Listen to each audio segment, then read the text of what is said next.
सोच समझ के करेंगे, भारतीय जनता पार्टी की प्रतीक्षा करके करेंगे।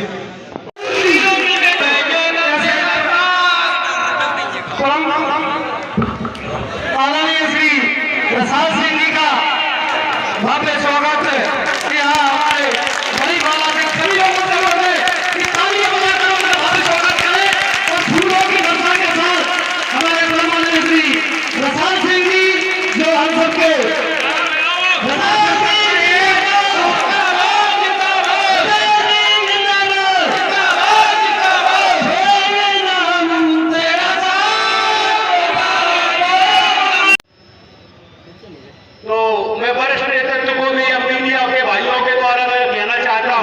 कि हमारी आवाज आपके द्वारा वहां तक पहुंचे।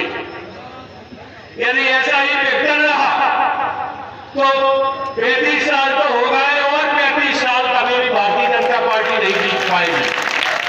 इसलिए मैं वरिष्ठ नेतृत्व से निवेदन करता हूं कि वो यहाँ की माया को संभालें और माननीय प्रसाद सिंह जी को भी सम्मान दें, उनके मार्गदर्शन में चुनाव कराएं। अब राजा साहब ने कहा कि अगर पार्टी मुझ पर पुनर्विचार नहीं करती तो फिर सो जाइए सब लोग। अरे सो जाएंगे तो इनका क्या होगा? राजा साहब जो सामने बैठे,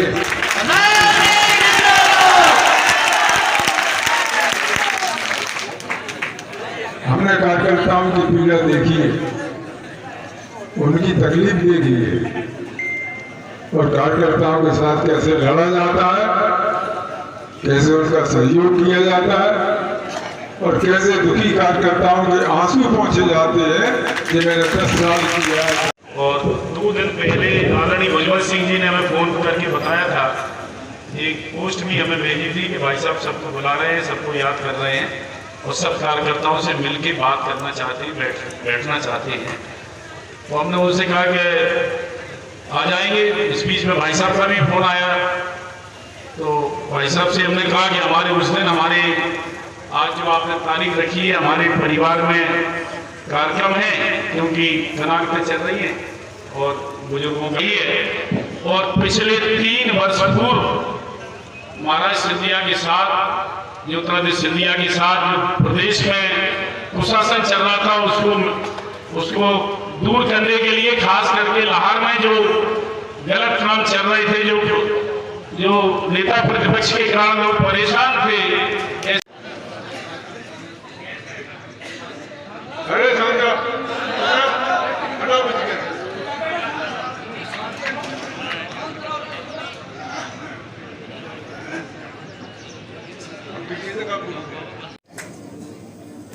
हमारे लिए कार्यकर्ता बंधु 10 साल से मेरे साथ हैं और 10 साल से अच्छे में, बुरे में, तकलीफ में, लड़ाई में, विषम परिस्थिति में आप लोगों को बुलाया गया है। स्थिति बहुत दयनीय है। अब राजा साहब ने कहा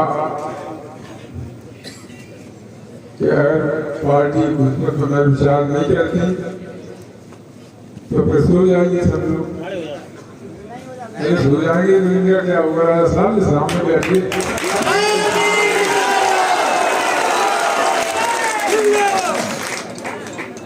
हमने कार्यकर्ताओं की पीड़ा देखी है, उनकी तकलीफ देखी है और कार्यकर्ताओं के साथ कैसे लड़ा जाता है, कैसे उनका सहयोग किया जाता है और कैसे दुखी कार्यकर्ताओं के आंसू पहुंचे जाते हैं।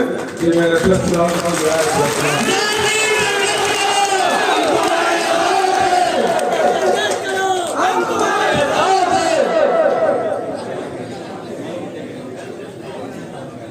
ये नहीं है। अरे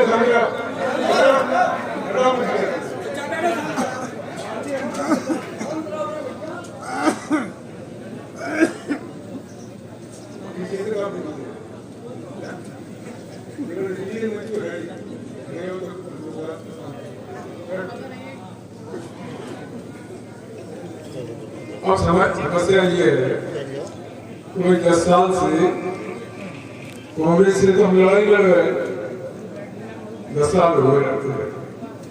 और कांग्रेस की लड़ाई का मतलब ये है कि वो किसी को छोड़ते नहीं, बिल्कुल प्राण में छोड़ के छोड़ते हैं। और सबका टारगेट हमारे ये कार्यकर्ता है यहाँ बैठे हैं। इस लड़ाई में जिन सज्जन को टिकट मिला है वो 5 साल तक यहाँ रहे नहीं, पार्टी की किसी भी मीटिंग में उपस्थित हुए नहीं। बहुत मीटिंगें होती पार्टी में, होती रहती हैं, होती, आज तक पार्टी की किसी भी मीटिंग में उपस्थित नहीं हुए। क्या उनसे कार्यकर्ता उन्हें क्या करें? महंत जी को मैंने कहा 5 साल पहले, 5 वर्ष हो गए जब महंत जी पार्टी में आए थे, कितने दिन हो गए? तो मैंने उनको कहा महंत जी आप रोमेश को एक्टिव करिए, और रोमेश से भी कहा और सार्वजनिक मंच से ये बात कही कि आप एक्टिव हों, हम लोग आपके पीछे चलेंगे, क्षेत्र का नेतृत्व तो आप करेंगे। ये हमने महंत जी से कहा। और जब वो एक्टिव नहीं हुए बार बार जाने के बाद, तो हमने पिता पुत्र दोनों को बुलाया, रोमेश जी को भी बुलाया, महंत जी को भी बुलाया, और हमने ये कहा कि देखो ये काम नहीं कर रहे, तो जो कर भी रहे हैं वो उल्टे सीधे कर रहे हैं, इससे नुकसान रसाल सिंह का होने वाला नहीं है, क्योंकि रसाल सिंह का नुकसान जो होना था हो गया। अब हम आपसे उम्मीद करते हैं, आपको आगे बढ़ा रहे हैं, तो नुकसान तो आपका होगा। आप अच्छा करेंगे लाभ आपको मिलेगा, आप बुरा करेंगे नुकसान आपका होगा। आखिरकार वो तैयार नहीं हुए, एक्टिव नहीं हुए, तो हमें बराबर में लगा रहना पड़ा। और आज भी एक्टिव हूँ और आगे भी रहूँगा। मैं एमएलए रहूँ न रहूँ, लेकिन मुझे मालूम है कि आप लोगों की सेवा करने वाला कोई नहीं है, तो मैं सेवा करूँगा।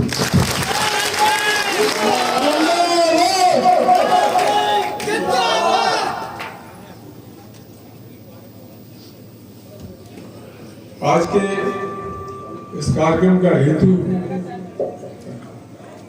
मैं आपको बताऊं, पार्टी में टिकट की मशक्कत चल रही थी, और टिकट की मशक्कत जब चल रही थी तो मैं किसी के पास गया नहीं। भोपाल में जितने भी वरिष्ठ नेता हैं, दिल्ली में जितने भी वरिष्ठ नेता हैं, किसी एक के पास भी गया नहीं और किसी एक से भी मैंने बात नहीं की। यहाँ प्रवासी विधायक जी आए थे, मिश्रा जी, उन्होंने मुझे बुलाया, उसमें रोमेश जी भी थे, नंदराम जी भी थे। तो उन्होंने हमसे पूछा भाई साहब कितने उम्मीदवार हैं लाल में? तो मैंने कहा वैसे तो 8-10 हैं, लेकिन सीरियस जो उम्मीदवार हैं वो 3 हैं, वो केवल 3 हैं। कौन से? हमने कि नंदराम बघेल, रोमेश महंत और अम्बरीश शर्मा, ये 3 सीरियस उम्मीदवार हैं टिकट के। तो बोले और आप? हमने हमारा तो ऐसा है कि हम टिकट मांगेंगे नहीं, न हमने कभी टिकट मांगा, लेकिन पार्टी अगर दे देगी वो कहेगी लड़ो तो मैं लड़ूंगा।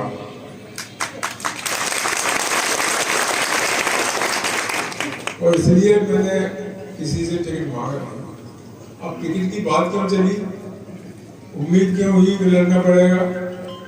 14 सर्वे हुए, 14 सर्वे, उनमें से केंद्र ने कराए, पीएमओ ने कराए, प्रधानमंत्री ने कराए, आईबी ने कराया, आईबी का सर्वे हुआ, प्रदेश से सर्वे हुए, आरएसएस का सर्वे हुआ, 14 सर्वे हुए। पूरे 14 सर्वे में एक ही नाम आया, रसाल सिंह।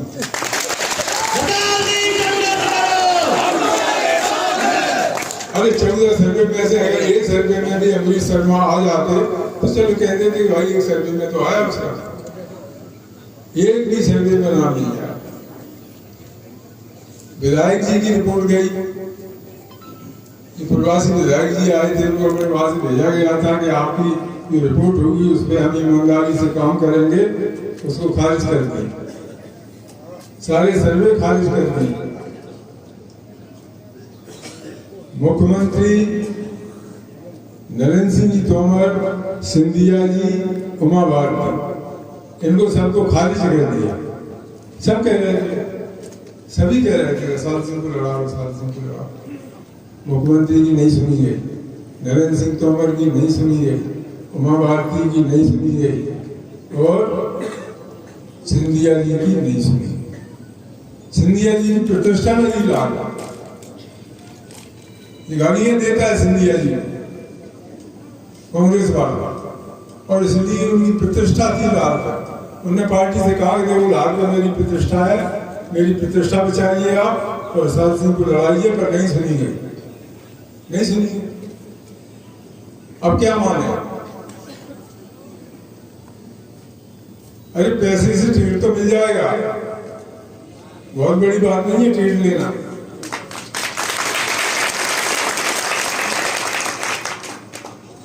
पैसे से टिकट तो मिलेगा, और मिलता है, मिल गया, पर पैसे से चुनाव नहीं जीता सर, चुनाव नहीं जीता। दादा, जैसे जो प्रत्याशी अभी घोषित किया गया पार्टी द्वारा, यदि आपसे आता है और आपसे मदद की उम्मीद करते हैं तो क्या आप मदद करेंगे? हमारे पास आए, सब आए हमारे पास, पिताजी भी आए, कैंडिडेट भी आए, तो हमने उनसे कहा कि देखो हम अभी अपने कार्यकर्ताओं की चर्चा करेंगे, उसके बाद विचार करेंगे कि हमें क्या करना चाहिए। कार्यकर्ताओं से चर्चा करेंगे, हम 4 दिन 5 दिन अपना इंतजार करेंगे, उसके बाद ये माना जाएगा अगर पार्टी आपका नहीं सुनती है तो क्या आप दूसरा टिकट लेके आएंगे? तो हम विचार करेंगे, 4-5 दिन तो हो जाओ। ऐसा पहले क्यों उनके मन में विचार नहीं आया है कि पहले वो चुनाव लड़ चुके हैं? हाँ, 18 में नहीं आया सर, 18 में भी तो हमने आपको बहुत समझाया था। हाँ, हमने हमको वचन दिया था आपके साथ, और उसके बाद अरे ये कब भैया ऐसे वीडियो देखे जा रहे हो? तनिका सब्सक्राइब कर लो और हाँ घंटा का बटन जरूर दबाना, तब हमारे वीडियो का नोटिफिकेशन सबसे पहले मिलेगा। यहाँ वहाँ का देखा था हम, तुम का ही कहा था, जल्दी दबाओ।